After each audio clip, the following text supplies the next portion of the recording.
हमारे प्रधानमंत्री ने सीधे तौर पे एक नफरती भाषण दिया कि ये मुसलमान इस देश में घुसपैठिए हैं, विदेशी हैं। उसके ख़िलाफ़ मैंने निज़ामुद्दीन थाने में जाकर के FIR दर्ज कराई। पुलिस इंस्पेक्टर की हिम्मत नहीं हुई कि वो मुकदमा दायर करता।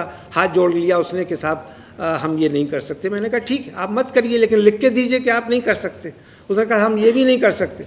तो मैंने फिर साकेत कोर्ट में मुकदमा दायर किया कि इस प्रधानमंत्री के ख़िलाफ़ जो सुबह शाम इस देश में दंगे कराने की बातें कर रहा है, आग लगा रहा है, फैला रहा है, उसके ख़िलाफ़ कोई कार्रवाई होनी चाहिए।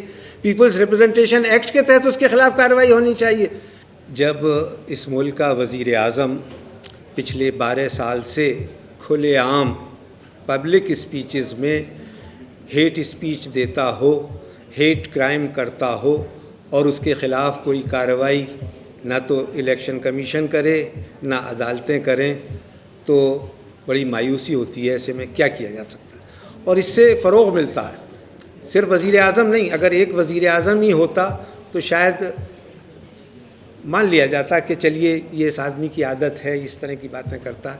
उसकी पार्टी के जितने चीफ मिनिस्टर्स हैं और अभी जो 1-2 दिन में होने वाला है, वो खुल कर के हिंदू मुसलमान की बात करता है, हिंदू मुसलमान, हिंदू मुसलमान, हिंदू मुसलमान। और एक तरह से बता दिया गया है कि यहाँ एक ब्लेटेंट मेजॉरिटेरियन कम्युनल एजेंडा चलेगा, डंके की चोट पर चलेगा। हिंदुस्तान का कॉन्स्टिट्यूशन हमें रोक नहीं सकता। यहाँ सुप्रीम कोर्ट के कई सीनियर वकील बैठे हुए हैं, मेंबर पार्लियामेंट बैठे हुए हैं। मैं आप लोगों से ये गुजारिश करना चाहूँगा कि इस वक्त एक कसमापुरसी का आलम है, लोगों में एक ऐसी बेचैनी है कि वो कुछ ना कर पाने की बेचैनी है। मैं आपको ये बताऊं कि दिसंबर 2023 में 21 में माफ़ कीजिएगा, जब हरिद्वार में एक तथाकथित धर्म संसद से पब्लिकली जेनोसाइड की अपीलें की गईं, मार डालेंगे, काट डालेंगे की बातें कही गईं, तो मुझे लगा कि शायद इस मुल्क की सरकार जो कि सिग्नेटरी है अगेंस्ट जेनोसाइड, वो ऐसे लोगों के ख़िलाफ़ कोई कार्रवाई करेगी। लेकिन कार्रवाई करना तो दूर, ये कह दिया गया कि हेट स्पीच के ख़िलाफ़ इस मुल्क में कोई कानून नहीं है। और जब मैंने जस्टिस अंजना प्रकाश के साथ एक PIL दायर किया सुप्रीम कोर्ट में, बड़ी मुश्किल से सुप्रीम कोर्ट उसकी सुनवाई करने के लिए तैयार हुआ। कपिल सिब्बल साहब हमारे वकील थे और वो उन क्रिमिनल्स के ख़िलाफ़ कि जो खुलेआम इस मुल्क के कॉन्स्टिट्यूशन को सुप्रीम कोर्ट के बाहर आकर के चैलेंज कर रहे थे कि हम इस मुल्क के पार्लियामेंट में यकीन नहीं रखते, इस मुल्क के कॉन्स्टिट्यूशन में यकीन नहीं करते, और उनके ख़िलाफ़ एक छोटा मोटा कंटेम्प्ट का केस भी सो मोटो सुप्रीम कोर्ट में दायर हुआ है, लेकिन कोई कार्रवाई नहीं हुई।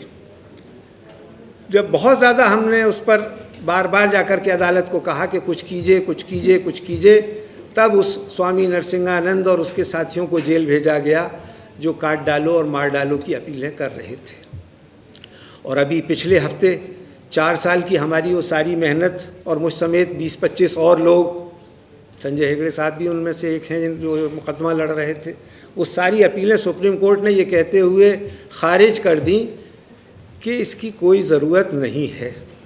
ना तो नए कानून की ज़रूरत है जिसकी हमने मांग की थी, और ना इसमें कोई गाइडलाइंस जारी करने की ज़रूरत है जिसकी हमने मांग की थी कि लिंचिंग के मामले में जिस तरह से तहसीन पूनावाला के केस में आपने गाइडलाइंस जारी की थी, कम से कम इस हेट क्राइम्स के बारे में गाइडलाइंस जारी कर दीजिए, क्योंकि पुलिस और एडमिनिस्ट्रेशन ये कहता है कि इसके बारे में कोई कानून नहीं है, हम ये नफरती भाषण देने वालों को किस कानून के तहत बुक करें।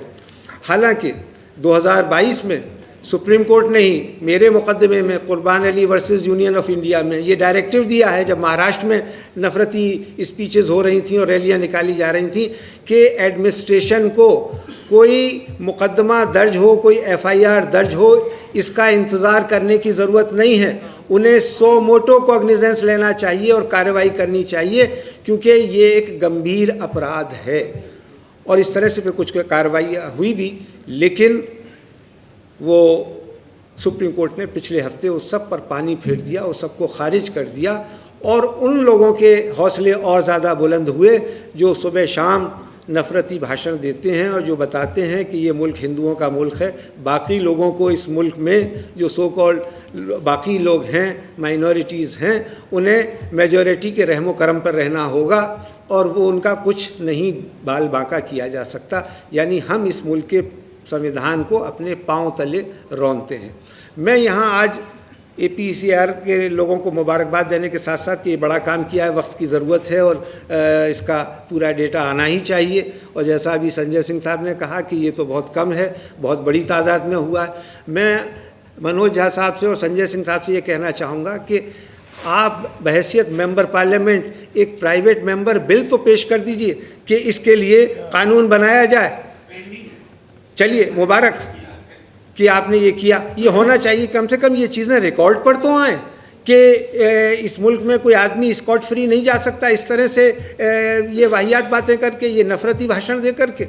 और सुप्रीम कोर्ट में भी लगातार ये कोशिश होनी चाहिए और दूसरी अदालतों में भी कि इसके ख़िलाफ़ लगातार सुनवाई हो। अदालत एक बार, दो बार, तीन बार, 100 बार मना करेगी, लेकिन 1000 बार शायद मना नहीं कर पाएगी। आखिरी बात मैं कहूँगा, अभी जब पिछला लोकसभा चुनाव हो रहा था, हमारे प्रधानमंत्री ने सीधे तौर पे एक नफ़रती भाषण दिया कि ये मुसलमान इस देश में घुसपैठिए हैं, विदेशी हैं। उसके ख़िलाफ़ मैंने निज़ामुद्दीन थाने में जाकर के FIR दर्ज कराई। पुलिस इंस्पेक्टर की हिम्मत नहीं हुई कि वो मुकदमा दायर करता। हाथ जोड़ लिया उसने कि साहब हम ये नहीं कर सकते। मैंने कहा ठीक है, आप मत करिए, लेकिन लिख के दीजिए कि आप नहीं कर सकते। उसने कहा हम ये भी नहीं कर सकते। तो मैंने फिर साकेत कोर्ट में मुकदमा दायर किया कि इस प्रधानमंत्री के ख़िलाफ़ जो सुबह शाम इस देश में दंगे कराने की बातें कर रहा है, आग लगा रहा है, फैला रहा है, उसके ख़िलाफ़ कोई कार्रवाई होनी चाहिए। पीपल्स रिप्रेजेंटेशन एक्ट के तहत उसके ख़िलाफ़ कार्रवाई होनी चाहिए। लेकिन उस इलेक्शन कमीशन से हम क्या उम्मीद कर सकते हैं जो एक रबर स्टैम्प बन गया। और जाहिर से आखिरी लास्ट रिजॉर्ट बचता है अदालतें, उसी में हम जा सकते हैं। लेकिन वो साकेत कोर्ट ने भी जब जैसे ही नतीजे आए वो उनको ख़त्म कर दिया। पढ़ने का, क्योंकि बहुत जज्बाती बातें आराम से की जा सकती हैं, थोड़ा ठहर जाते हैं और ठहर कर संभल कर दोबारा हम जिस परिचर्चा में आए हैं उस पर लौटते हैं और कोशिश करते हैं कि दोबारा किताब पर लौटें और उसको एक अलग नज़रिए से देखें। तो मुझे ऐसा लगता है कि इस किताब में रफ़ ने आते ही मुझसे पूछा कि आपने पढ़ी थी? हाँ, मैंने पढ़ी थी और मैं आपके साथ चलना भी चाहता हूँ। मैं दो तरह से पढ़ना चाहता हूँ। मैं जिस तर्क को आप विकसित करना चाह रहे हैं दोनों, मैं उसके साथ भी जाना चाहता हूँ और मैं उल्टी डायरेक्शन में भी जाना चाहता हूँ। अगर मैं उल्टी डायरेक्शन में जाकर इस किताब को पढ़ता हूँ तो मुझे भाषा एक संसाधन लगती है, एक रिसोर्स लगती है जिसमें दोनों संभावनाएं हैं। एक संभावना की तरफ काफ़ी बात हो चुकी है। ये बताया जा चुका है कि जाति और सांप्रदायिकता के विषाणु हमारे समाज में और हमारी भाषा में कैसे हैं और वो कैसे संप्रेषित होते हैं। लेकिन आपकी जो बात है उसमें एक कहीं पर संघर्ष और एक नई भाषा के गढ़ने की संभावना भी है। तो मुझे लगता है कि उस संभावना को पर ज़्यादा बात करनी चाहिए। मुझे लग रहा है कि अगर मैं धारा के विपरीत तैर कर इस किताब को पढूं तो मैं वहाँ पहुँचता हूँ। और ये ज़्यादा महत्वपूर्ण इसलिए भी हो जाता है क्योंकि संक्रमण काल अक्सर, जैसे आशुतोष भाई ने भी कहा और बाकी लोगों ने भी कहा, कि जब बदलाव का समय होता है तो सृजनात्मकता बढ़ जाती है। संक्रमण में ही सृजनात्मकता होती है। आमतौर पर ये जब आप ऐसे समाज में होते हैं जो कि थोड़ा ठहरा हुआ होता है तो चीज़ें जिस ढर्रे पे चल रही होती हैं चलती रहती हैं। लेकिन जब संक्रमण का दौर आता है तो आप पुराना छोड़कर नए की तरफ जाते हैं और पुराने की तरफ देखकर इस बात की कोशिश करते हैं कि उसमें कहाँ पर कमी थी और कुछ नया बनाने की जद्दोजहद भी करते हैं। इसे ही मैं सृजनात्मकता कहता हूँ। हम सभी लोगों की ये खुशकिस्मती है कि यहाँ पर दो ऐसे लोग हैं जिन्होंने इस सृजनात्मकता को ज़िंदा किया है। एक अली अनवर भाई ने, ये शब्द पासमानदा जो है ये किसी जाति विशेष या किसी धर्म विशेष से संबंधित नहीं है और पिछले 30 वर्षों में एक शब्द को गढ़ा गया, इस तरह से गढ़ा गया कि वो ना केवल मुसलमानों के बीच में जो गैर बराबरी का सवाल है उसको उठाता है, बल्कि भारतीय समाज में गैर बराबरी कैसे है उसको भी कहीं ना कहीं पर परिभाषित करने की कोशिश करता है। इसके 3 पक्ष मुझे लग रहा है कि वो उन 3 पक्षों पर मैं बाद में आऊँगा। लेकिन दूसरा शब्द जो भी हाल फिलहाल में प्रचलित किया, योगेन जी की किताब है, उसका टाइटल ही है गणराज्य का स्वधर्म, वो भी उसी तरह का शब्द है और उसी तरह की राजनीति की तरफ हमको ले जा रहा है जिसको मुक्तिगामी या समतामूलक समाज की राजनीति कही जा सकती है। जब भी हम संक्रमण काल में होते हैं तो नए शब्द गढ़े जाते हैं। मैं केवल एक उदाहरण देना चाहूँगा और वो उदाहरण है गांधी का। गांधी जी ने एक शब्द की रचना की थी, सत्याग्रह, और जब उन्होंने उस शब्द की रचना की, बड़ा पॉपुलर है आजकल तो हर कोई सत्याग्रही है, लेकिन गांधी ने इस तरह से उसकी रचना की, 3 आधारों पर की, और वो तीनों आधार स्वधर्म पर भी लागू किए जा सकते हैं और पासमानदा पर भी लागू किए जा सकते हैं। पहला ये कि अब जब आप राजनीति का नया मुहावरा गढ़ते हैं तो आप एक ऐसे शब्द का चयन करते हैं जो कि समाज में होने वाली बहुत सारी विविध चीज़ों को अपने आप में संभाले। तो शब्द बड़ा महत्वपूर्ण है। उस शब्द को जब आप परिभाषित करते हैं तो आप ये बताते हैं कि ये क्या है, इस तरह कि वो क्या नहीं है। गांधी ने जब सत्याग्रह को परिभाषित किया था तब उन्होंने ये बताया था कि ये पैसिव रेजिस्टेंस नहीं है। तो क्या है और वो कैसे क्या है के लिए ये तीसरी बात है उसको उसके बर्ताव की, कि उसका इस्तेमाल कैसे हो। अली अनवर भाई ने जो काम किया है पासमानदा को लेकर, मुझे लगता है कि वो काफ़ी हद तक इन तीनों बातों पर खरा उतरता है। उन्होंने एक बहुत सारी विषमताओं के लिए एक शब्द की रचना की, उसके बाद में उसका अलग अलग समय में परिभाषित किया। जाति गणना पर जो आपका जो किताबचा है वो इस बात का प्रमाण है कि इसको अलग तरीके से और बदलते संदर्भों में नए सिरे से परिभाषित किया जा सकता है। जावेद की किताब, आपकी और जावेद की मिली जुली किताब है। चलिए मैं कॉपीराइट जावेद को दे देता हूँ। लम्हास की किताब मान लेते हैं तो उसमें मैं भी शामिल हो जाऊंगा।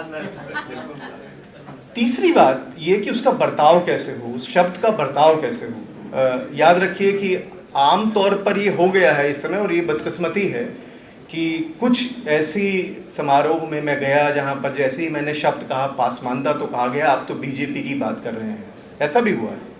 तो उस लिए एप्रोप्रिएशन की जो बात है वो एप्रोप्रिएशन की बात इसलिए ज़रूरी है कि आपको ये बताना पड़ेगा कि इसका अर्थ ये नहीं है। यही बात जो योगेन जी की किताब है गणराज्य का स्वधर्म, उस पर लागू होती है। योगेन जी की किताब का मैं आप सभी लोगों को, ये इसलिए नहीं कि वो यहाँ इस समय उपस्थित हैं, बल्कि ये एक ऐसा शब्द है जो कि हमको काफ़ी दिनों से चली आ रही एक ऐसी बीमारी से निजात दिला रहा है जिस बीमारी ने हम सभी को कहीं ना कहीं पर प्रभावित किया। वो बीमारी थी सांप्रदायिकता बनाम सेकुलरवाद। अब हम 10 साल 20 साल हमने इस जद्दोजहद में लगा दी है कि सांप्रदायिकता तो हमें पता है, सेकुलर हमारा ये वाला नहीं है, ये वाला नहीं है, ये वाला नहीं है। इसके इतर जाकर स्वधर्म का जो विचार है वो समतामूलक समाज की बात करने के लिए हमें क्षमता दे रहा है। वो पासमानदा के सवाल को भी अपने अंदर शामिल करने की क्षमता दे रहा है, और उसमें ये क्षमता भी है कि अगर आप ये कहें कि हम ये वाली राजनीति करते हैं तो उसका नाम क्या होगा। तो मुझे लगता है कि जावेद की और अफरफ की जो किताब है हमें इस डायरेक्शन में सोचने के लिए मजबूर कर रही है। बहुत बहुत शुक्रिया।